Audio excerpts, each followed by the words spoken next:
ॐ भूर्भुवः स्वः तत्सवितुर्वरेण्यं भर्गो देवस्य धीमहि धियो यो नः प्रचोदयात्।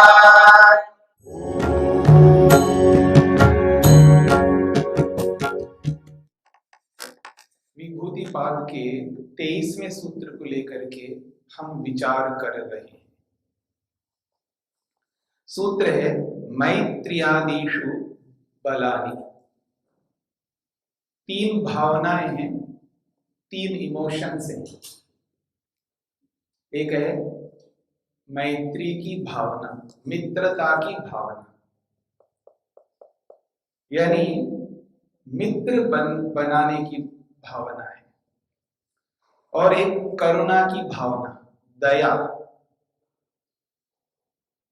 तीसरी भावना है मुदित, यानी प्रसन्न रहने की भावना। ये तीनों भावनाएं व्यक्ति को समाधि तक पहुंचा देती हैं। इन भावनाओं के माध्यम से व्यक्ति समाधि तक पहुंचता है, बहुत बड़ी बात है। क्योंकि ये तीनों भावनाएं मन को प्रसन्न करती हैं। किसी का मन अप्रसन्न है, अशांत है, अतृप्त है, असंतुष्ट है, भयभीत है, चिड़चिड़ापन है, स्ट्रेस में रहता है, तो उन सब समस्याओं को दूर करने वाली ये भावना है। इन तीनों भावनाओं के माध्यम से व्यक्ति का मन प्रसन्न होता है और प्रसन्न मन एकाग्र होता है। इसलिए महर्षि वेदव्यास ने समाधिपाद में मन को प्रसन्न करने के उपायों में इन तीनों भावनाओं को लिया है। फिर वो लिखते हैं प्रसन्नम मनः एकाग्रम भवति। और जिसका मन प्रसन्न होता है वो एकाग्र होता है, और जिसका मन एकाग्र होता है वो समाधि उसको प्राप्त होती है, क्योंकि समाधि एकाग्रता से मिलती है। इसलिए भावनाएं जो है, इन भावनाओं के माध्यम से जो बल प्राप्त होता है, विशेषकर आंतरिक बल जो है, वो व्यक्ति के लिए अति उपयोगी है।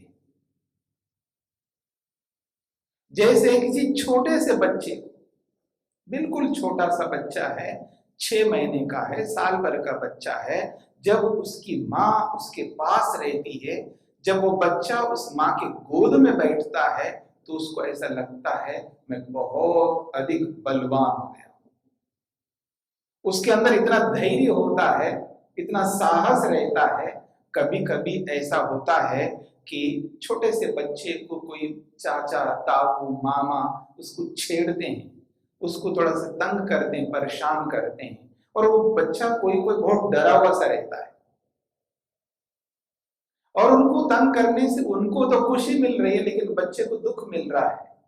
लेकिन वही बच्चा जब माँ के गोद में रहता है, तब वो कोई चाचा हो, ताऊ हो, मामा हो, देख लीजिएगा वो कितना ही डरा रहे, वो गोद में बैठ करके ऐसे ऐसे करने लगता है।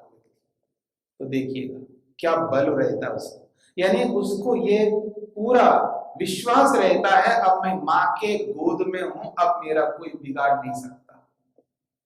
ठीक इसी प्रकार से जिसके पास में मित्रता का बल हो, जिसके पास में करुणा का बल हो, जिसके पास प्रसन्नता, मुदिता का बल हो, उसको ऐसा ही रहता है। अब वो कभी किसी से नहीं डर सकता, उसको कोई भय नहीं लगता, वो कोई परतंत्रता में नहीं जिएगा, वो असंतुष्ट नहीं रहेगा, भयभीत नहीं रहेगा।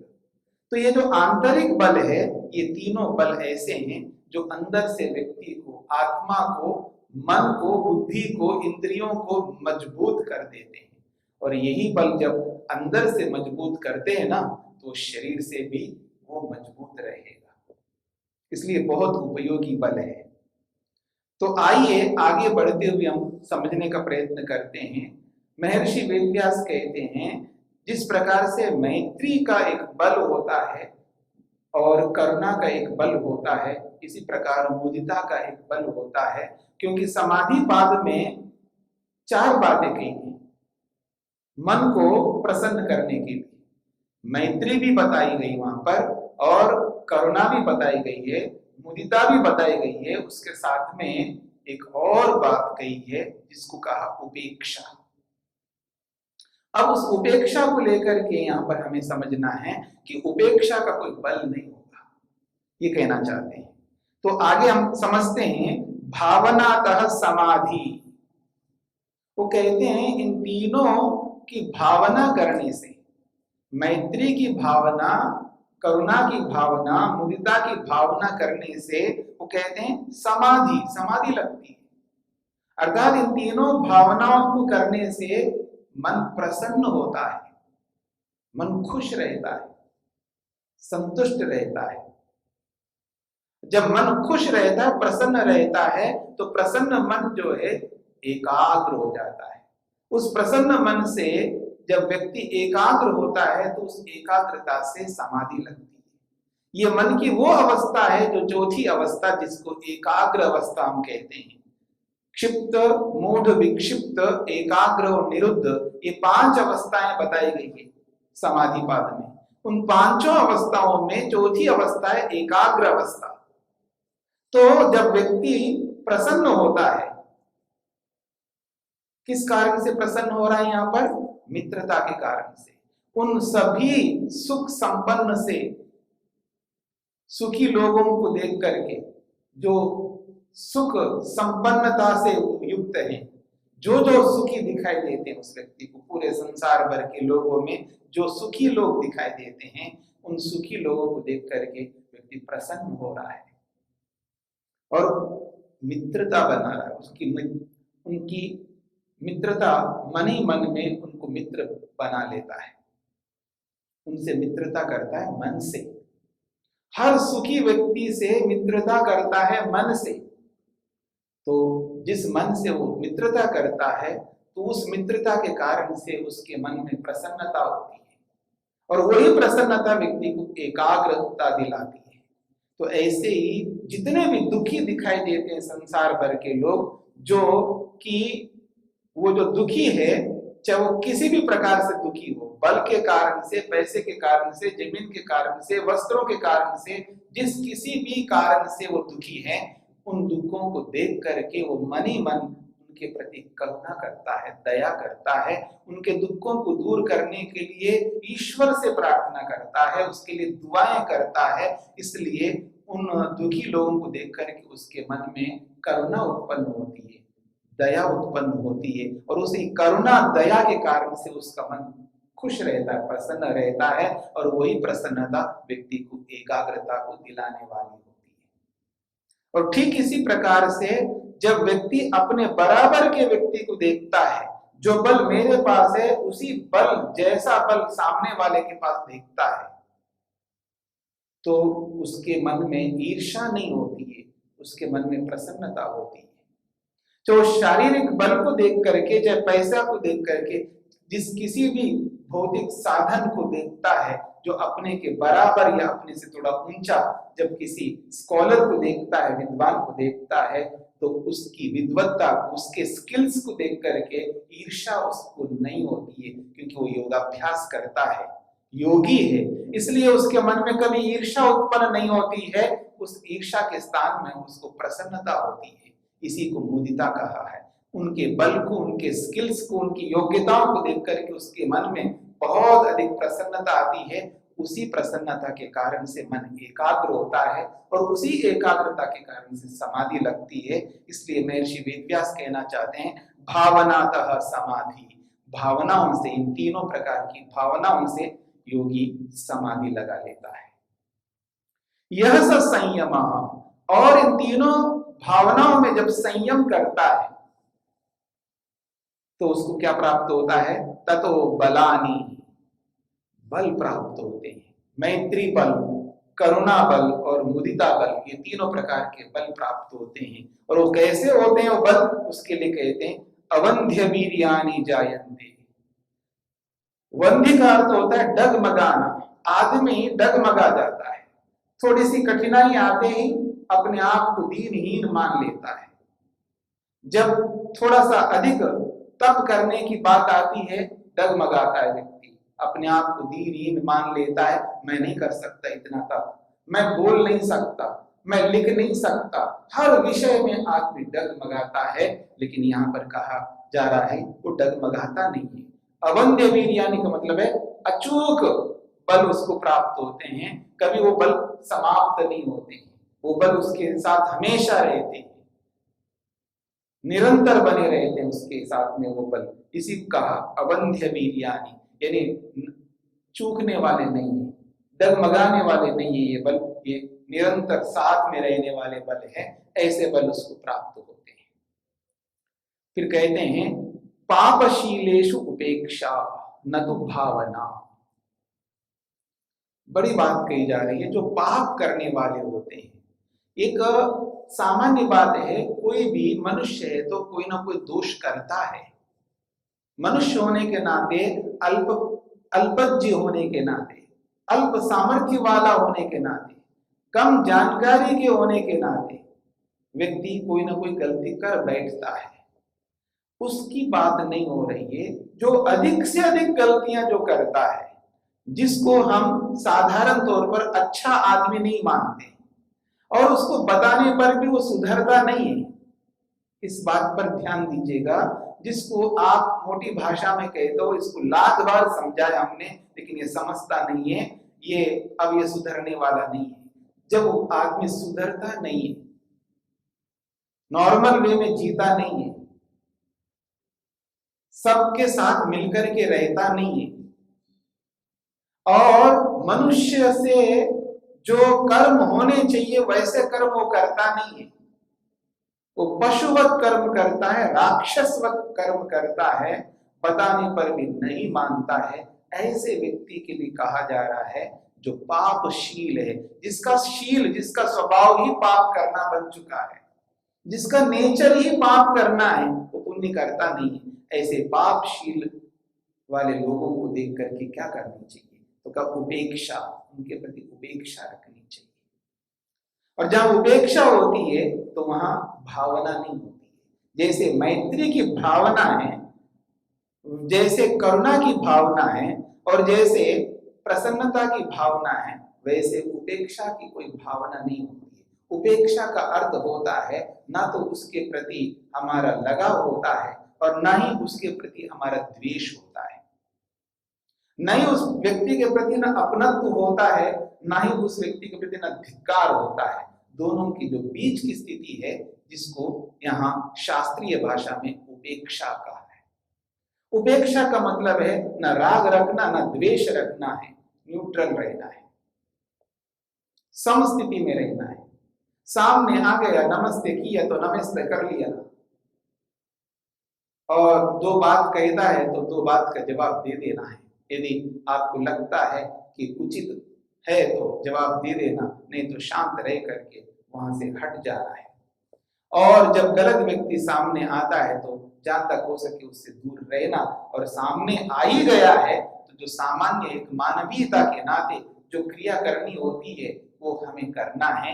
नमस्ते है तो नमस्ते करो, और पूछता है खा लिया तो खा लिया बोलो, नहीं खाया तो नहीं खाया बोलो, और जा रहे हो तो जा रहा हूं बोलो।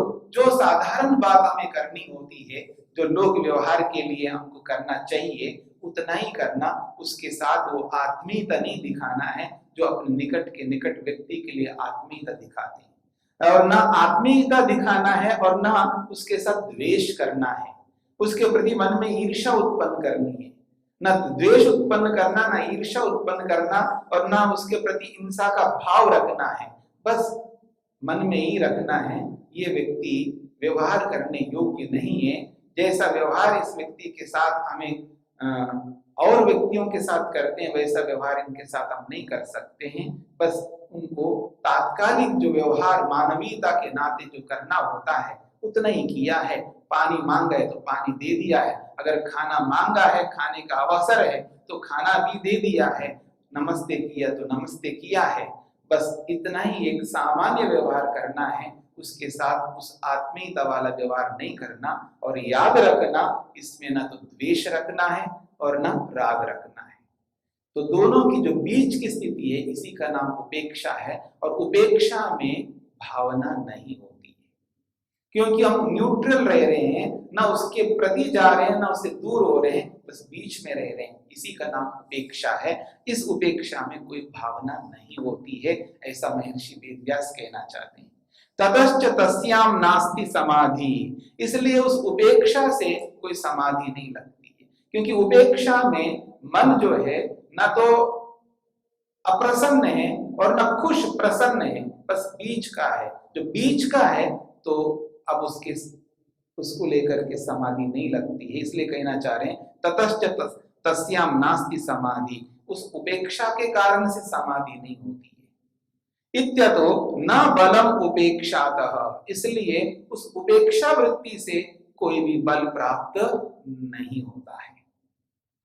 तत्र संयम अभावादि, क्योंकि उस उपेक्षा में कोई संयम नहीं किया जा रहा है, ना तो उस उपेक्षा को लेकर के धारणा बनाई जा रही है, न ही उस उपेक्षा को लेकर के कोई ध्यान किया जा रहा है, और न ही उस उपेक्षा को लेकर के कोई समाधि लग रही है। इसलिए उस उपेक्षा में संयम ना होने के कारण से उस उपेक्षा से कोई भी बल प्राप्त नहीं होता है। यही इस उपेक्षा वृत्ति का अभिप्राय है। तो महर्षि पतंजलि कहना चाहते हैं मैत्र्यादिषु बलानि, मैत्री, करुणा और मुदिता, इन तीन भावनाओं को करके बार बार इनका अभ्यास करके योगी जो है बहुत सारे आंतरिक बल प्राप्त कर लेता है। यही मैत्री आदि का बल कहलाता है। तो इस प्रकार से ये 23वां सूत्र समाप्त हो रहा है। अब हम आगे बढ़ते हैं अगली सिद्धि की ओर। अब ये कहा जा रहा है कि अगला सूत्र है 24वां। वो कहते हैं बलेषु हस्ति बलादि, बलेषु हस्ति बलादि। वो कहते हैं बड़े बड़े प्राणी ऐसे होते हैं जिनके पास में बहुत बल होता है। जैसे हाथी में बहुत सारा बल होता है, वो हाथी का बल अलग प्रकार का है। आप गरुड़ को देखेंगे ना, गरुड़ का भी बल अपना अलग है, जो बहुत ऊंचा उड़ान, बहुत ऊंचा जाना, आकाश में ऐसा जाना जैसे कि बस बहुत ऊपर चला जाए, उसका अलग प्रकार का बल है। तो अलग अलग प्राणियों में अलग अलग बल दिखाई देते हैं, तो उनको ध्यान में रख करके यहाँ पर कहा जा रहा है बलेषु हस्ति बलादि। बलशाली जो प्राणी है, जैसे हाथी है, गरुड़ है, ऐसे इनके बलों में यदि कोई संयम करता है तो कहते हैं उस योगी में भी उस जैसा बल प्राप्त हो जाता है। हस्ति बले संयमाद हस्ति बलो भवति। महर्षि वेदव्यास कहना चाहते हैं यदि कोई व्यक्ति हाथी के बल में संयम कर ले, जो हाथी को देखता है योगी और उसके बल को जानता है कि इस हाथी में शारीरिक बल कैसा है, और उस शारीरिक बल को ध्यान में रख करके फिर वो संयम करता है अपने आप में कि जैसा हाथी का बल होता है वैसा ही मेरे को बल प्राप्त करना है, तो वो उसी प्रकार का संयम करके मेहनत उद्यम पुरुषार्थ करके बहुत बड़े बलशाली बन जाता है। जैसे हम लोग इतिहास में सुनते हैं, भीम के लिए सुनते हैं कि भीम में बहुत बल था, शारीरिक बल। घटोत्कच के बारे में सुनते हैं, उसका भी बहुत बल था, शारीरिक बल। ऐसे बड़े बड़े वीरों के बारे में सुनते हैं, उनका जो बल है वो विशेष होता था। जैसे राणा प्रताप जो हुए हैं इतिहास में, उनके बारे में भी सुना जाता है कि उनके अंदर शारीरिक बल बहुत था। उनका जो भाला है वो भाला ऐसा है कि उसको आज आम आदमी उठा भी नहीं पाएगा, इतना भारी भाला था उनका।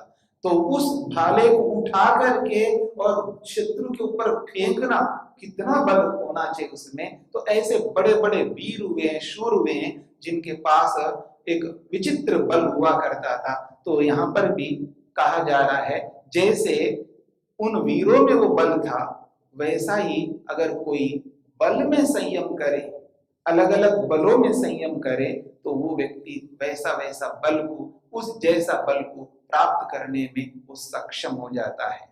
तो कह रहे हैं वैनतेय बले संयमाद वैनतेय बलो भवति।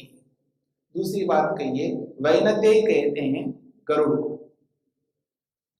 जो गरुड़ पक्षी है, आप देखेंगे गरुड़ को, जिसको आप ईगल कहते हो, बहुत ऊंचा जाता है, इतना ऊंचा चला जाता है, फिर उतने ऊंचे से जब जमीन पर जब देखता है शिकार को तो उसको पता लगता है, इतनी ऊंचाई से भी वो शिकार को समझ लेता है कि ये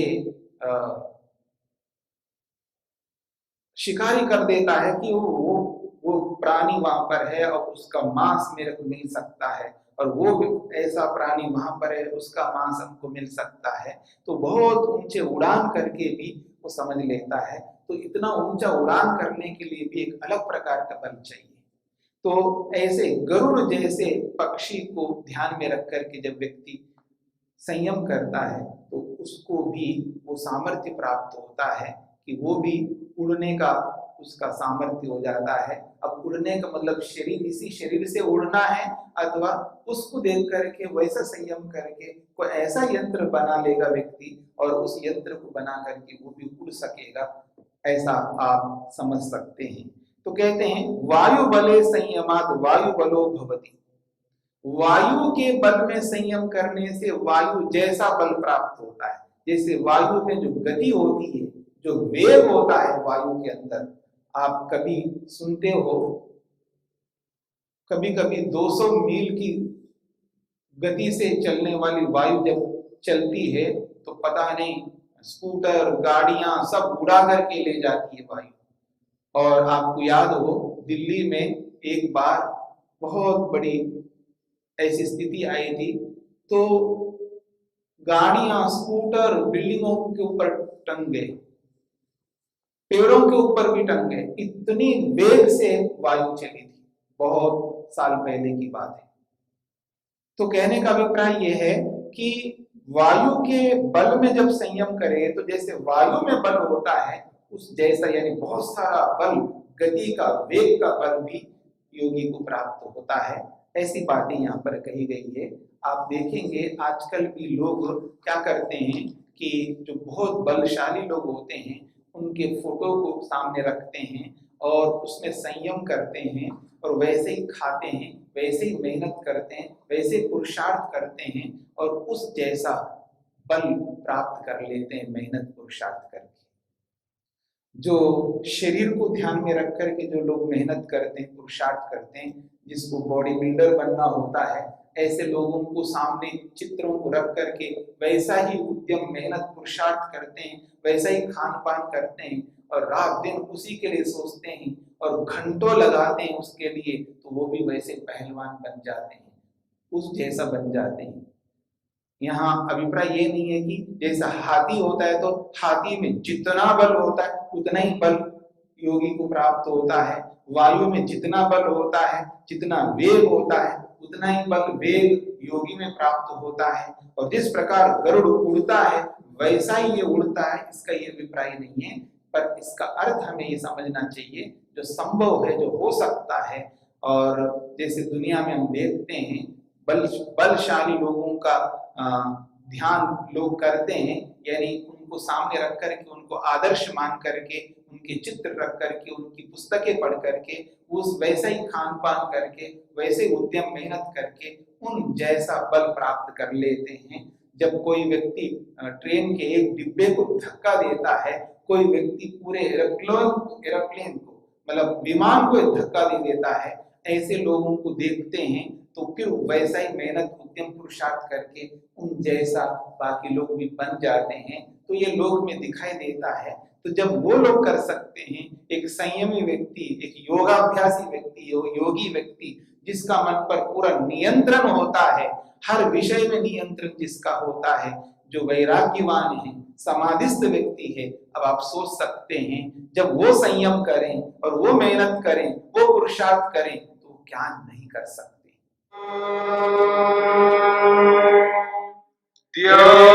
शांति शान्तिरन्तरिक्षं शान्तिः पृथिवी शान्तिरापः शान्तिरोषधयः शान्तिः वनस्पतयः शान्तिर्विश्वे देवाः शान्तिर्ब्रह्म शान्ति सर्वं शान्ति शान्तिरेव शान्ति क्षमा शान्तिरेधि ॐ शान्ति शान्ति शान्तिः